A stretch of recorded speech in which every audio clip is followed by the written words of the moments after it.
Chapter 6. Morning is one of the best times for thinking. When one has just woken up but hasn't yet gotten out of bed, it is a perfect time to look up at the ceiling, consider one's life, and wonder what the future will hold.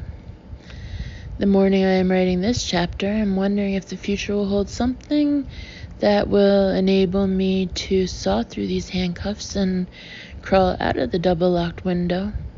But in the case of the Baudelaire orphans, when the morning sun shone through the 849 windows in the squalor penthouse, they were wondering if the future would hold knowledge of the trouble they felt closing in around them. Violet watched the first few rays of sunlight brighten her sturdy, tool-free workbench, and tried to imagine what sort of evil plan Gunther had cooked up. Klaus watched the dawn's rays make shifting shapes on the wall that separated his room from the squalor library, and racked his brain for a way Gunther could have vanished into thin air. And Sunny watched the emerging sun illuminate all of the unbiteable baby toys and tried to figure out if they had time to discuss the matter together before the squalors came to wake them up. This last thing was fairly easy to figure out. The littlest Baudelaire crawled out of her bedroom door, fetched her brother, and opened Violet's door to find her out of bed and sitting at her wooden workbench with her hair tied up in a ribbon to keep it out of her eyes. "Tape," Sunny said. "Good morning," Violet replied. "I thought it might help me think if I tied my hair up and sat at my workbench as if I were inventing something, but I haven't figured out a thing.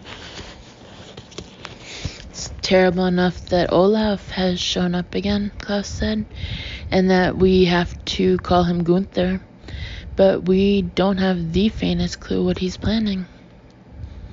"Well, he wants to get his hands on our fortune, that's for sure," Violet said. "Clo-fi," Sunny said, which meant of course, but how? "Maybe it has something to do with the inn auction," Klaus guessed. "Why would he disguise himself as an auctioneer if it weren't part of his plan?" Sunny yawned, and Violet reached down and lifted up her sister so she could sit on her lap. "Do you think he's going to try to auction us off?" Violet asked as Sunny leaned forward to nibble on the workbench in thought. "He could get one of those terrible assistants of his to bid higher and higher for us until he won, and then we'd be in his clutches, just like the poor quagmires." "But Esme said it's against the law to auction off children," Klaus pointed out. Sunny stopped chewing on the workbench and looked at her siblings. "No," she asked, which meant something like, "Do you think the scholars are working together with Gunther?" "I don't think so," Violet said. "They've been very kind to us. Well, Jerome has, at least. And anyway, they don't need the Baudelaire fortune. They have so much money already." "But not much common sense," Klaus said unhappily. "Gunther fooled them completely, and all it took were some black boots, a pinstripe suit, and a monocle." "Plus he fooled them into thinking that he had left," Violet said, "but the doorman was certain that he hadn't." "Gunther's got me fooled too," Klaus said. "How could he have left without the doorman noticing?" "I don't know," Violet said miserably. "The whole thing is like a jigsaw puzzle, but there are too many missing pieces to solve it." "Did I hear someone say jigsaw puzzles?" Jerome asked. "If you're looking for some jigsaw puzzles, I think there are a few in the cabinet in one of the sitting rooms, or maybe in one of the living rooms. I can't remember which." The Baudelaires looked up and saw their guardian standing in the doorway of Violet's bedroom with a smile on his face and a silver tray in his hands.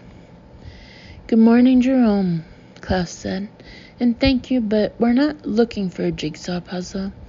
Violet was just using an expression. We're trying to figure something out." Well, you'll never figure anything out on an empty stomach, Jerome replied.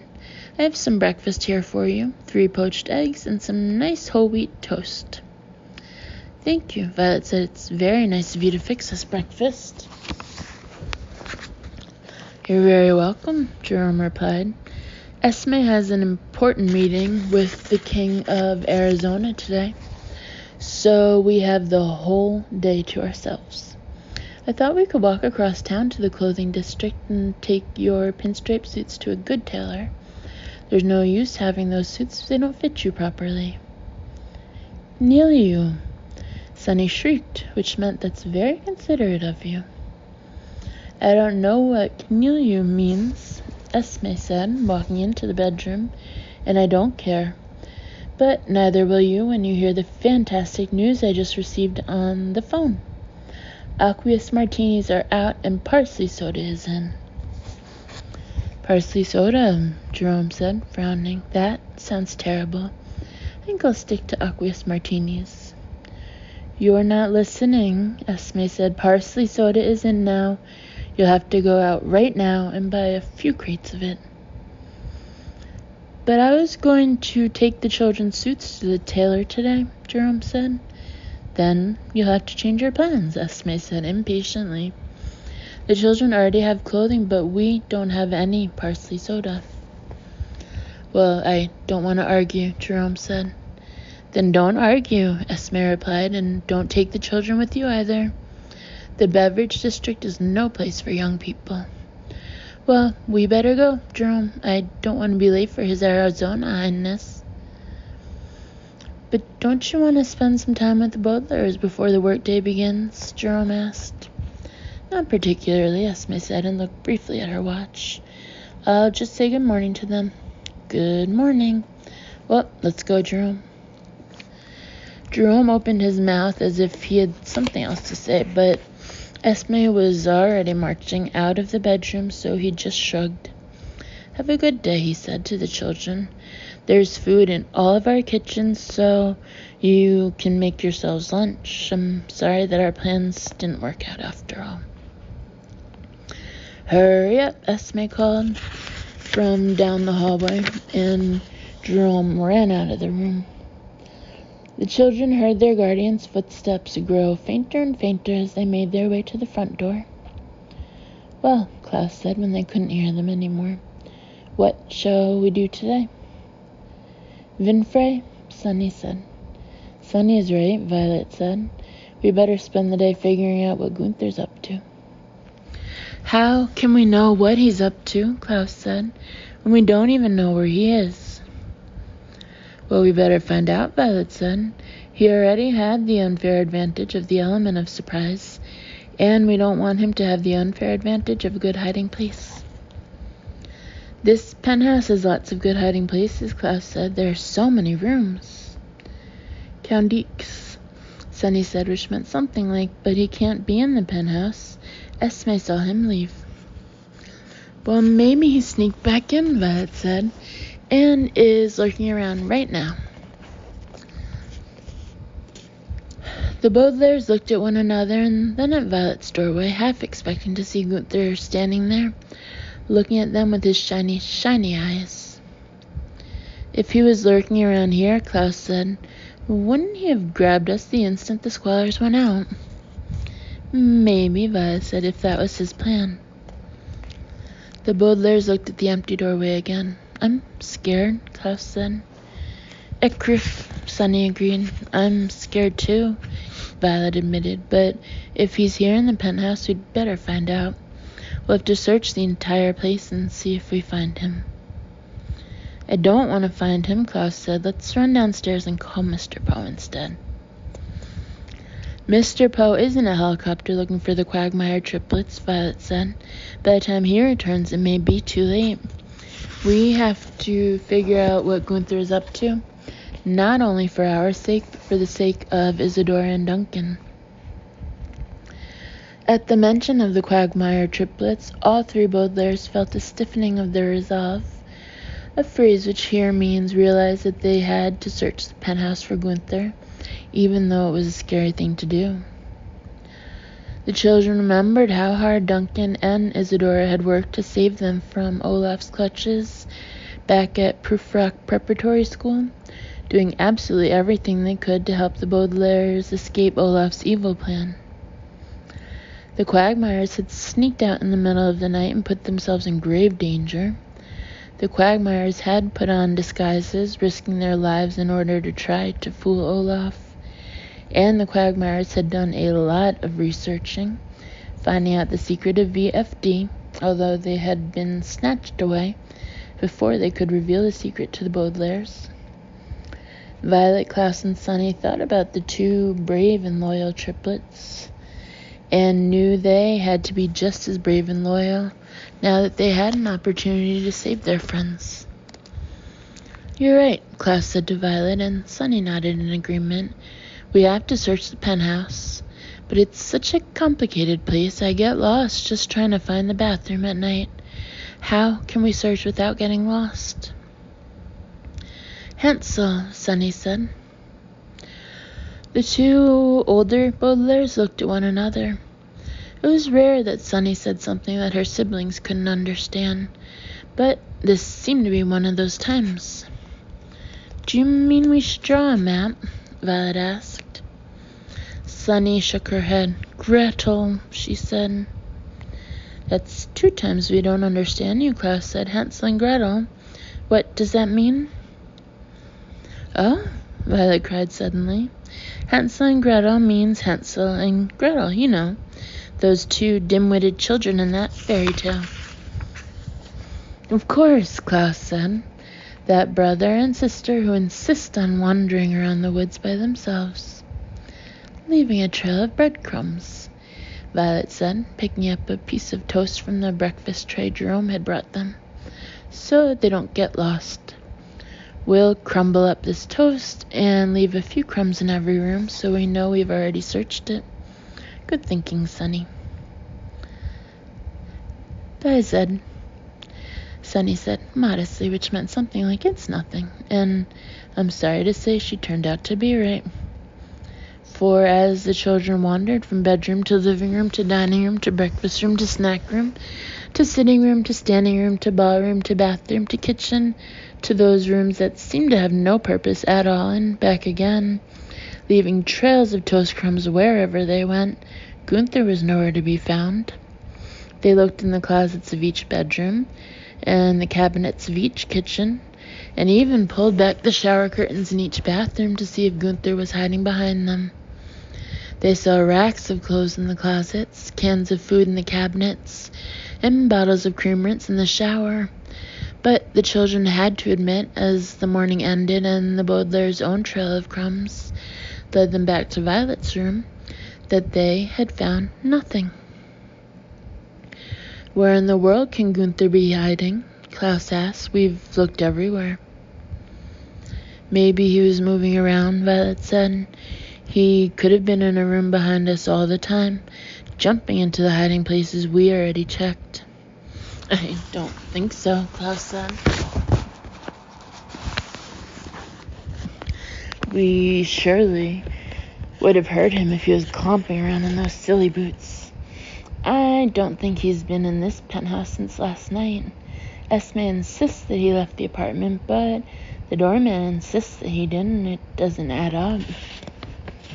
"I've been thinking that over," Violet said. "I think it might add up. Esme insists that he left the penthouse.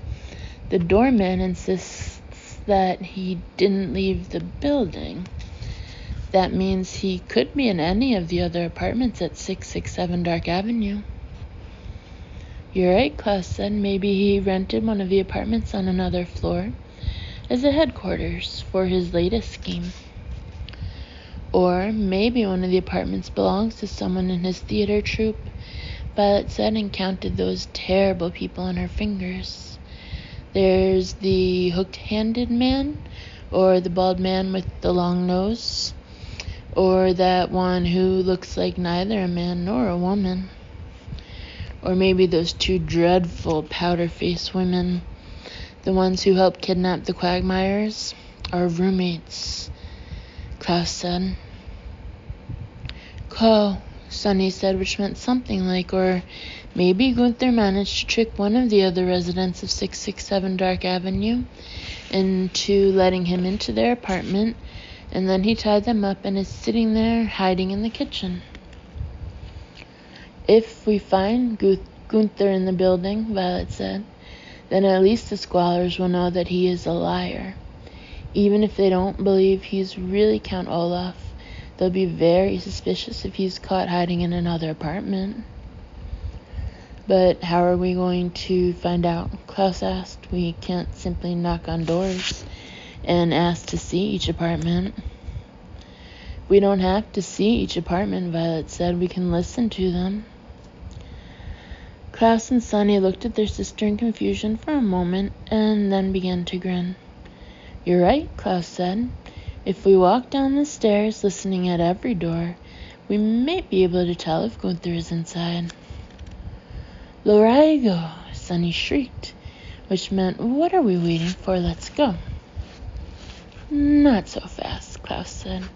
It's a long trip down all those stairs, and we've already done a lot of walking and crawling in your case, Sunny. We better change into our sturdiest shoes and bring along some extra pairs of socks. That way we can avoid blisters. And we should bring some water, Violet said, so we don't get thirsty. Snack, Sunny shrieked. And the Baudelaire orphans went to work, changing out of their pajamas and into appropriate stair-climbing outfits, putting on their sturdiest shoes and tucking pairs of extra socks into their pockets. After Violet and Klaus made sure that Sunny had tied her shoes correctly, the children left their bedrooms and followed their crumbs down the hallway, through a living room, past 2 bedrooms, down another hallway, and into the nearest kitchen, sticking together the whole time so they wouldn't lose one another in the enormous penthouse. In the kitchen they found some grapes, a box of crackers, and a jar of apple butter, as well as a bottle of water that the squalors used for making aqueous martinis, but that the Baudelaires would use to quench their thirst during the long climb. Finally, they left the penthouse apartment, walked past the sliding elevator doors, and stood at the top of the curving stairway, feeling more like they were about to go mountain climbing than downstairs. We'll have to tiptoe, Violet said, so that we can hear Gunther, but he can't hear us. And we should probably whisper, Klaus whispered, so that we can eavesdrop without people eavesdropping on us. Philivem, Sunny said, which meant, let's get started. And the Baudelaires got started, tiptoeing down the first curve of the stairway and listening at the door of the apartment directly below the penthouse. For a few seconds they heard nothing, but then, very clearly, they heard a woman talking on the phone. Well, that's not Gunther, Violet whispered. He's not a woman. Klaus and Sunny nodded, and the children tiptoed down the next curve to the floor below. As soon as they reached the next door, it flung open to reveal a very short man in a pinstripe suit. See you later, Avery, he called, and with a nod to the children, shut the door and began walking down the stairs. That's not Gunther either, Klaus whispered. He's not that short, and he's not calling himself Avery. Violet and Sunny nodded.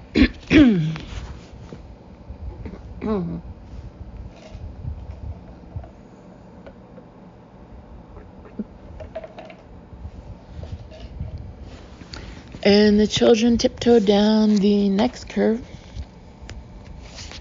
to the floor below the floor below. They stopped and listened at this door and heard a man's voice call out, I'm going to take a shower, Mother. And Sunny shook her head. Miniac, she whispered, which meant Gunther would never take a shower. He's filthy. Violet and Klaus nodded, and the children tiptoed down the next curve, and then the next, and plenty more after that, listening at each door, whispering briefly to one another, and moving on. As they walked farther and farther down the stairway, they began to grow tired, as they always did when making their way to or from the squalor's apartment. But this time they had additional hardships as well. The tips of their toes grew tired from all that tiptoeing. Their throats grew hoarse from all that whispering. Their ears were aching from listening at all those doors, and their chins drooped from nodding in agreement that nothing they heard sounded like Gunther. The morning wore on, and the Baudelaires tiptoed and listened, whispered and nodded, and by the time they reached the lobby of the building, it seemed that every physical feature of the Baudelaire orphans was suffering in some way from the long climb.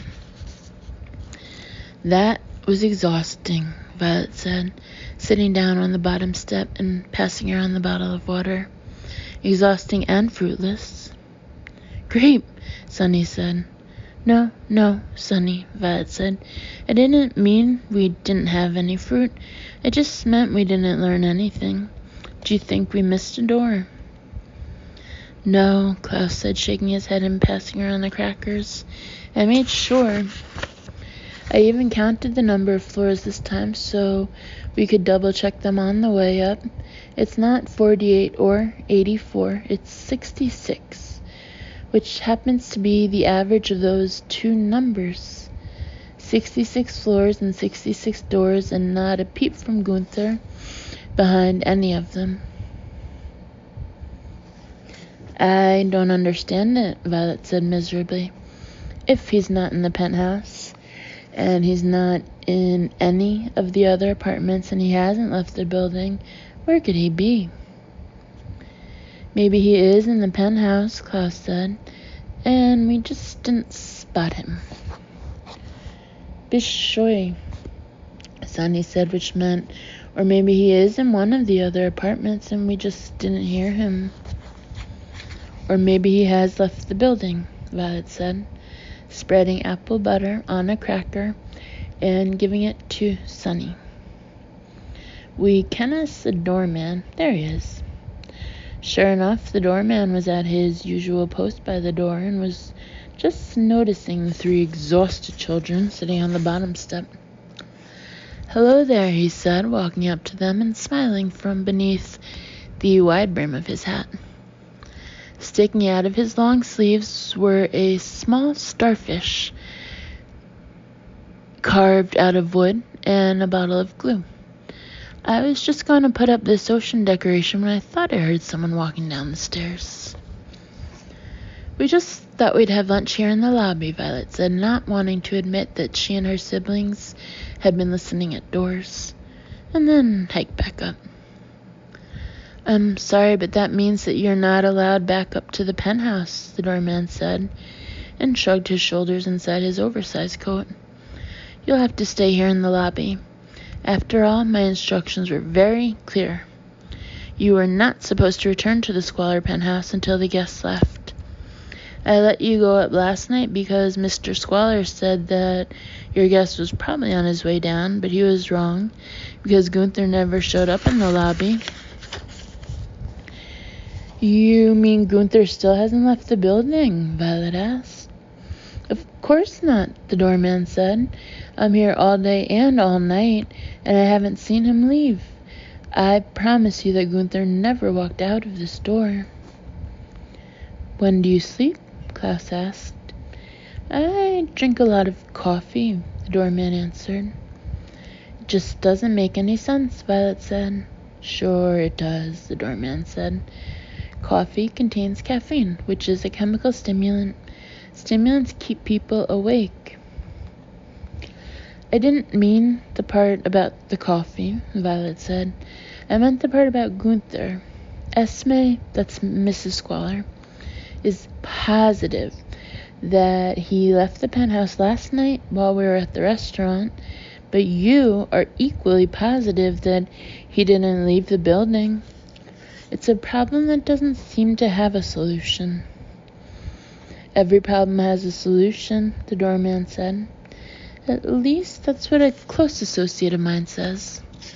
Sometimes it just takes a long time to find the solution, even if it's right in front of your nose. The doorman smiled at the Baudelaires, who watched him walk over to the sliding elevator doors. He opened the bottle of glue and made a small globby patch on one of the doors, and then held the wooden starfish against the glue in order to attach it. Gluing things to a door is never a very exciting thing to watch, and after a moment, Violet and Sunny turned their attention back to their lunch and the problem of Gunther's disappearance. Only Klaus kept looking in the direction of the doorman as he continued to decorate the lobby. The middle Baudelaire looked and looked and looked and kept on looking even when the glue dried and the doorman went back to his post at the door.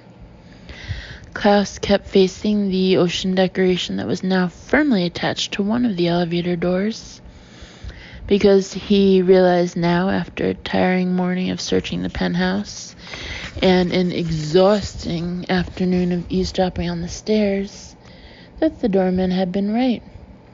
Klaus didn't move his face one bit, because he realized that the solution was, indeed, right in front of his nose.